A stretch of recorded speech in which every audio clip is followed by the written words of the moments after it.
welcome back to our channel. So today in this video we are going to discuss about how to download your archive and find old posts fast in X or Twitter. So without wasting much of our time, let's get straight into the video. So for this, all you gotta do is simply go and tap open your X app, which was previously known as Twitter. And once you are here, you need to simply log in into your account. So once you're logged in into your account, you can now go to simply now as you're into your X app, you can simply go to your settings and privacy by tapping on the gear like icon. You can simply go to your profile and simply go to settings and support. There you can find the option called settings and privacy. Now you can simply scroll down below and you can find your account.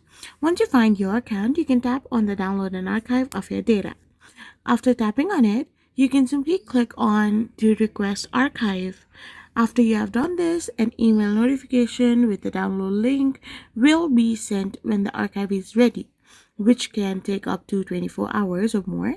So to find all posts quickly within the archive, unzip the downloaded file and open your archive.html file to browse a local offline version of your profile. So this is how you can simply do it. I hope you found this video helpful. So don't forget to hit that subscribe button and do give us a thumbs up. Thank you for watching.